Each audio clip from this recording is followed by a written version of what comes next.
Josh, thank you so much for taking time. Of course. Thanks for having me. How are you? You've got your voice back. It's back a little bit. It's not 100%. But I'm in rehearsal, and I'm honestly, I'm not rehearsing much. I'm rehearsing playing, but I'm not singing. Yeah. No, yes, I have a couple more days. Yeah. Yes, because I saw the video online, like on your socials, and you were, I know, I felt the pain. Normally that kind of thing would like really bum me out and put me in a bad mood, but I don't know. I just took a different approach with it this time. And like the first show that we did, we thought we were going to cancel. I was rushed to a doctor to see if it was even possible, if they could give me anything to get me through it. And what he gave me helped, but I still couldn't sing. And I just went on stage and I was like, I'm so sorry. Like in my broken voice, I was like, I can't risk canceling shows. We're just going to jam. We're just going to jam for 40 minutes on a festival stage in front of thousands of people. And I just unplugged the microphone and we just jammed for it. It was actually a blast. Yeah. It was super fun. I think there was like a handful of people who were very disappointed, but I mean, how crazy is it that you can actually say you are playing shows again? Yeah, it's awesome. I mean, it's so cool. You played in the US already a few gigs, and you were at Reading and Leeds. How was that for you, being back on stage, thousands of people in front of you? It was awesome. Although I think I caught whatever this is from Reading. So. Okay. But you know. But it was great. Yeah, and we shouldn't forget that there are other things like just normal flus as well, not just the coronavirus. Yeah. Yes. All right. Well, but now you are just about to release your new record. Your debut album, Okay, I'm Sick, was really successful. There was the single Ghost on it that even got gold status. And now the second record, that one is always highly anticipated. This Is How the World Ends is going to be released the 24th of September. How did you deal with the pressure of it just being the second album? We try not to think about that. Okay. That's like the worst. That's the worst thing you can think about is, it has to be better than the first one. But of course it's impossible to not think about it. We think about it a little bit, but really we just focused on trying to write the best songs possible and make them sound the best and being the most genuine to ourselves and the nature of our surroundings. And that's what we did. I was lucky enough to get a listen into it. And honestly, I really love it. I think it fits you so well. It's very diverse. So talking about the writing process, how was it for you this time? I mean, when did you start writing it? You wrote it during the pandemic as well? Yeah, I mean, most of the songs I think were at least finished during the pandemic. We started the record making process before it all happened. And it actually changed our whole trajectory and the whole process of doing it. Because, I mean, we had planned on basically locking ourselves down anyway before it was mandatory. But we were in Nashville for something. I think I was in Nashville for something personal. I don't even remember how it happened, but we ended up getting stuck in Nashville. And we didn't want to fly home because nobody was getting on planes and things were getting shut down and canceled. So we're like, all right, well, let's just stay in Nashville. And then I ended up moving there after that. Yeah, I heard about it. I left LA. I'm not to Nashville, but to Tennessee. And so we ended up finishing and like just moving our entire lives and the whole, the band and everything to Tennessee during lockdown because we ended up stuck there and it just made sense. But, usually you think like a band wants to go to LA, starting out and everything. LA is, I don't know, where the dreams come true. And now you moved to Nashville, which is the city of music. But would you go back to LA? Yeah, I would. I don't dislike LA. It's just way too expensive for one. Yeah. And the kind of lifestyle that I personally enjoy living is a lot more difficult. Like it's actually impossible in LA. Okay. It's not even possible in Nashville. I mean, I didn't move to Nashville. I moved to Tennessee. I wanted like a lot of land and barns and structures and an animal rescue eventually. And so like, I'm like getting my roots in the ground for that sort of thing, which just can't be done in LA. Yeah. Oh, that sounds very grounded. Very cool. Well, it's the only grounded thing that I have in my life. And I think it was like during the pandemic was the perfect opportunity to try at least. because I mean, now that we're back like touring and doing all this, it's back to just chaotic floating around on planes, on buses, on vans, you know, just being crazy. So yeah, it's nice to have that to come back to and just have something like outside of music to work on.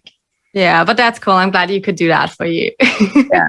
And getting back to your record, you produced it all by yourself this time, right? Yes. How was that for you and the guys? I mean, you did the EP before, right? But yeah. It was like, it felt like the same. It was the same process that we went through when we made our first EP, which was, I mean, we were literally in a garage at the time. We were like between record labels, so nobody was funding it. We just had a laptop, and I knew some of the buttons to press on the software. Like we didn't know much, but we went into it and we just like used our ears and we used our intuition and we did it. This was like the updated version of that, I think. So it still feels very DIY because it is DIY, but we're just a lot more experienced and we're a lot more certain about our sound as well. So that that helps. But it was very stressful. It's hard. It's hard being in that situation and taking on a project like a full length album and not having anybody else to lean on.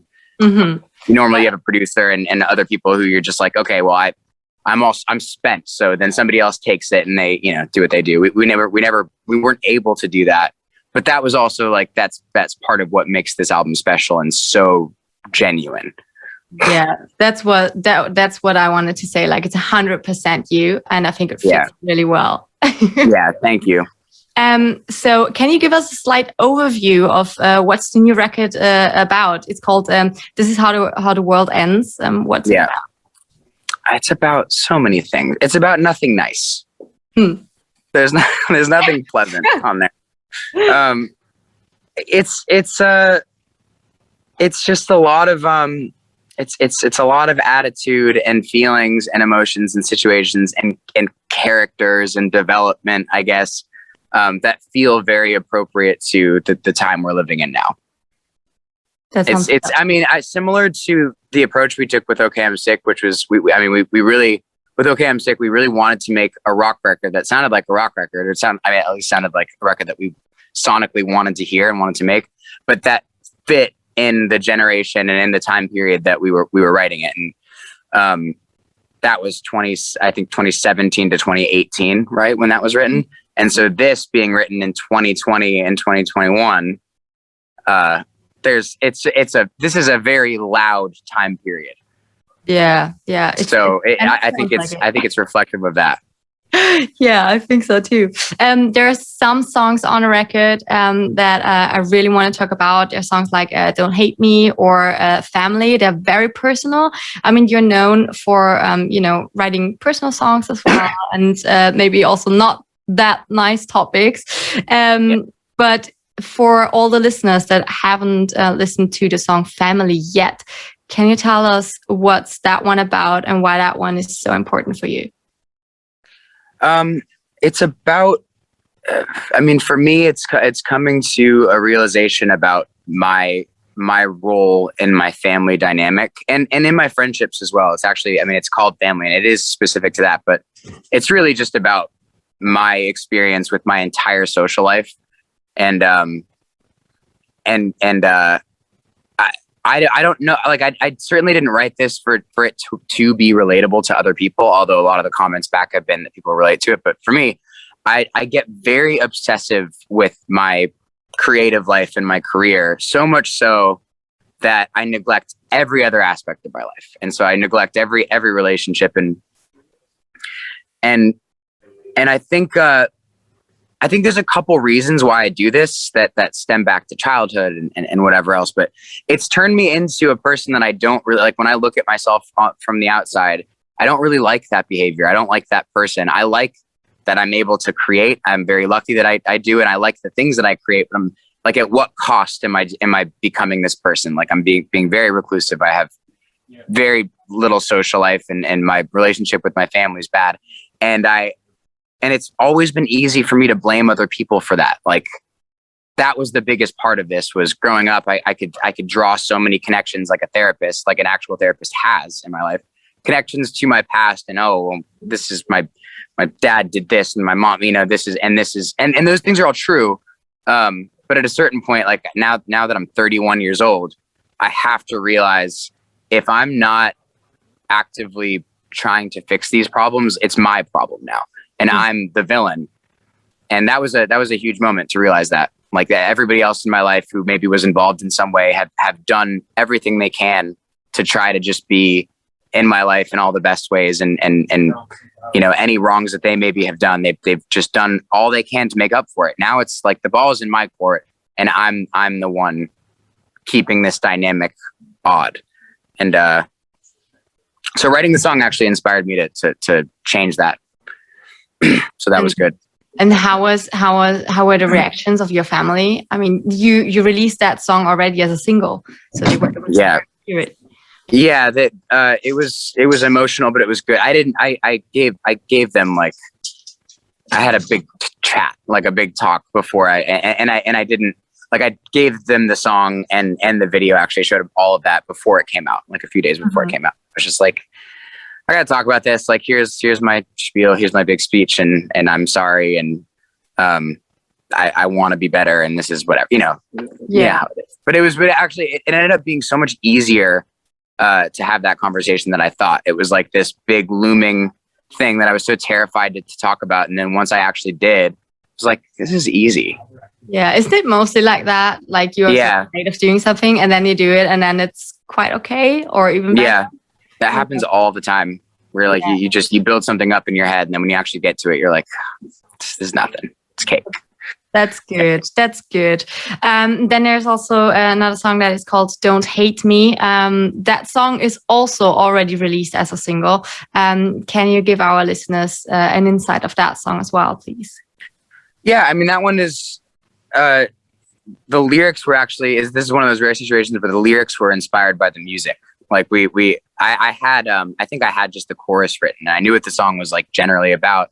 But it wasn't until we had the whole breakdown moment, and when we were like jamming it together, we were like, this just doesn't really sound like our band. Like, we don't do these cha-chug kind of like music moments. It's not normally what we do, but it sounds so good and it's so much fun to play. Like, we have to do it. It's so fun. But then that inspired the entire theme of the song, which is changing yourself, changing your image, your appearance, like everything about your personality to suit somebody else, like to try to be liked by somebody else. And we took this like fully meta approach with it and decided to do that within the structure of the song. Like, me being the singer, I'm changing the sound of my band to be liked by this person. I just thought that was a really clever concept. And so we ran with it, and that's what that is. Yeah. But I think it does fit you really well. Like, when I hear the song, I am like, okay, this is Badflower. You know, even if it's different, but like, change is good. So that's what I always say. Talking about different styles and everything, like I said before, the album is very diverse. There's one song on it, it's called Stalker, and that is very experimental. I totally love that song. Thank you. It's not released yet, but it will be on the record. This Is How the World Ends. How did that song Stalker come about? Man, I don't think I've been asked about that song really yet. So I love it. It's one of my favorites. It's one of our favorites too. I know it's going to be, I think a lot of people are going to love it, and a lot of people are going to absolutely despise it and try to like take us down because of it. Because I know how people are. It's obviously it's not about me. It's not about myself. But I'm singing in the first person, and that there's this theme throughout this album where I do that a lot, and I put myself in the shoes of a different character. And I think the reason I'm able to do that, unfortunately, I have to say this, like, I could have been that person. Mm-hmm. And so there's like, anytime I write something where I'm the villain in some way that isn't actually me, isn't my actual personality, but usually it's because I can like draw a line to my actual personality to that behavior. And I can think about different aspects of my life that could have shifted or been different in childhood, or like, you know, if I looked different, if I had a different friend group, like whatever, if things in my life had been different, I could see how the mentality of this type of person that I'm singing as, I could see how I could have been that. And it's being able to recognize that allows me to not be that and to never be that.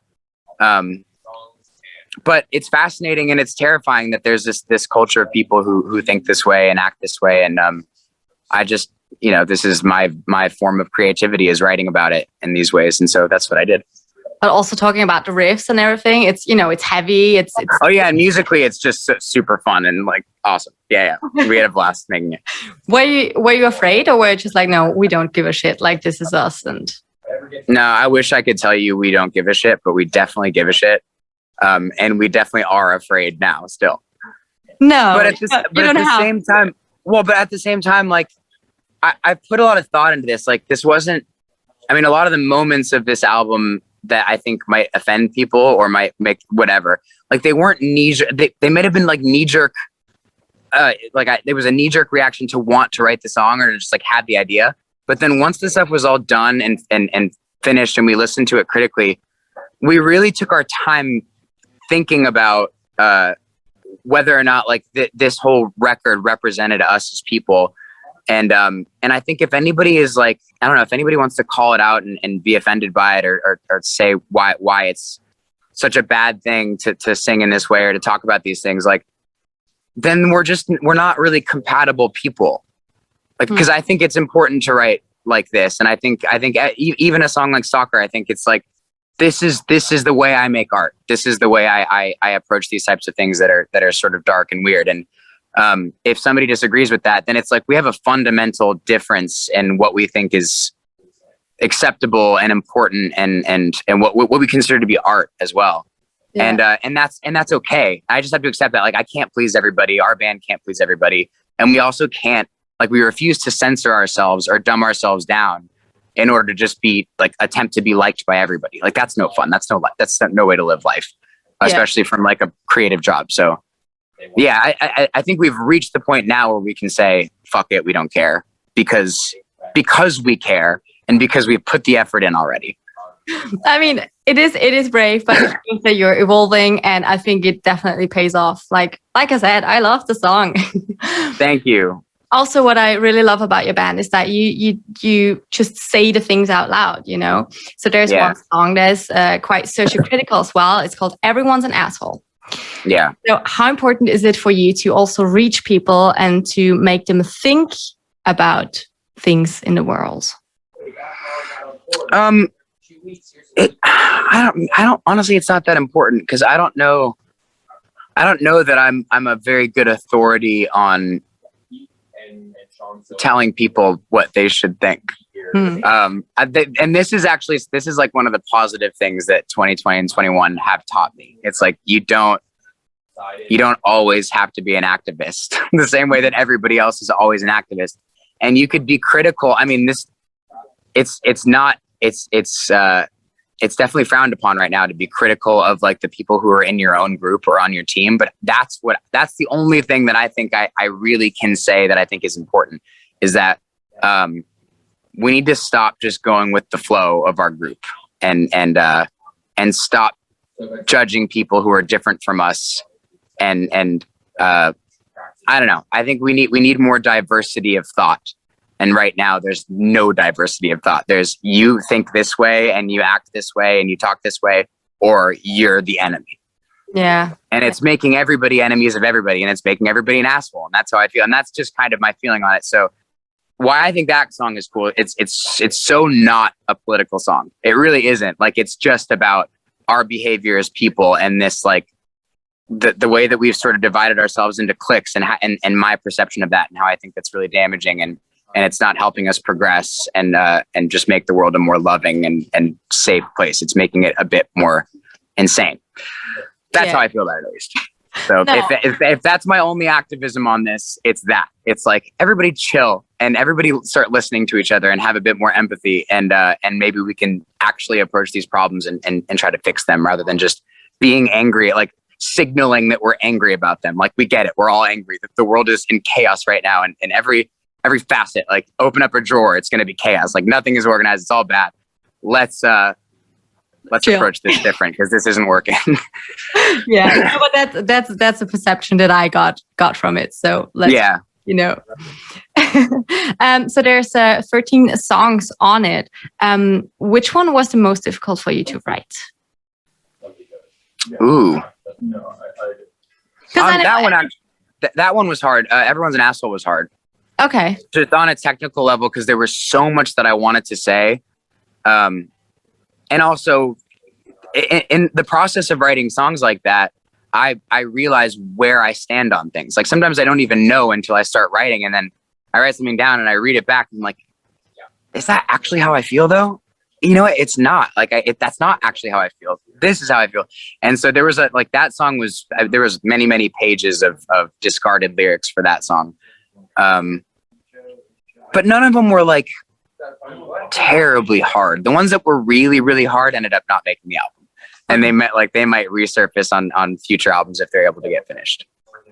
Are you already working on new stuff? I mean, it's very early to say that. No, like literally not at all. As soon as this was done, it was that we're done.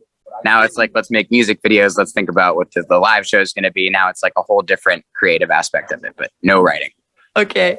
Well, like I said, there are 13 songs on this new record. This is How the World Ends. Comes out September the 24th.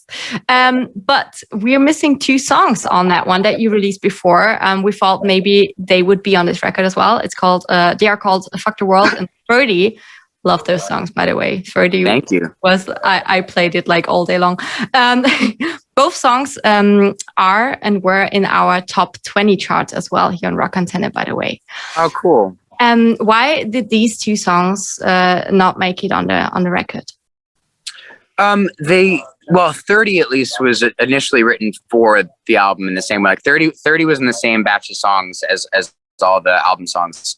Fuck the World wasn't. Fuck the World was it had a very different story in life, but I don't know, both of those songs, just with the way the world changed, it just felt like we wanted to preserve them as their own little moments and just move forward from that point with this whole new body of work. And we had so many songs that we wanted to squeeze on. We didn't want a 15-song album, because if those 2 songs would have went on it, like we probably would have taken out others just for the sake of like keeping it well packaged. And those 2 songs just didn't end up fitting lyrically with the rest of the content. So yeah. It does make sense though. And we want to hear all the new music as well. Yeah. And the thing is, like, I think some people have been disappointed. They're like, oh, I'm bummed 30's on it. I'm like, what? You have the song. Like, what does it matter if it's on this, if it's like listed with these? It's so bizarre to me. Like, it's out. I know. The most important thing is that it is out. And that's So that's good. And your debut single Soap was released 6 years ago. So we were wondering if you could travel back in time, to the year 2015, what would you tell yourself back then, with knowing everything that you know right now in the moment? I wouldn't tell myself anything. Why not? Honestly, because what am I mean, everything that happened from that point till now, like especially the bad stuff and the mistakes and the rest of it, like that's what made, at least for me, that's what made me who I am from that point. I mean, my entire life, I don't think there's any point in my life that I would go back and like try to give myself advice or change something. I would it's gotta happen. It's gotta happen the way it happened. Okay. Well, that is really interesting as well. Yeah.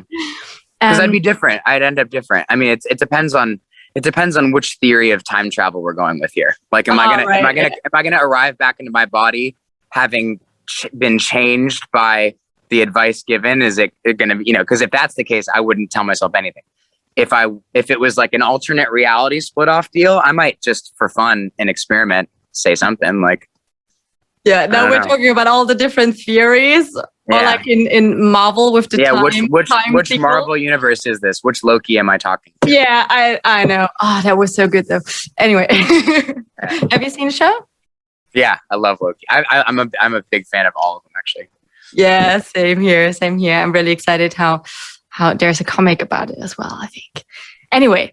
Getting back to your music, and also we cannot wait until we can hear all your music live again. You have some live shows lined up for Germany as well in February and March next year. You're gonna stop in Hamburg, Berlin, Münster, Cologne, and Munich as well. Which songs are you most looking forward to play live, and why? Ooh, I mean, we're just in rehearsals now. Like I just got to our rehearsal spot. So we've only gone through a few. I think Johnny Wants to Fight is going to be probably the most like high energy at the shows. So I'm really excited about that one. Maybe Stalker as well. I'm sorry, I cannot wait. No. I agree. Stalker also will be, but because Stalker's not out yet, I just don't. Yeah. I have no idea. It's hard to gauge. At least like Johnny Wants to Fight's out, so I know that people love it, and I know I just know that's going to go off live. That's true. What else is planned for the future? Are there any acoustic sessions planned? Acoustic recordings like you did for Ghost, for instance? No, we never plan those. The record label tells us we have to do something, and then we do it. Okay. Like at some point they'll be like, this radio station wants an acoustic version of something. We'll be like, all right, cool. Dope. All right. Well, come by anytime, where we live. Yeah, sounds good. Perfect. Well, then, thank you so much, Josh, for taking time. It was a real pleasure. And next time I really hope to, see you in person again when hopefully everything is safe and sound again. Yes, likewise.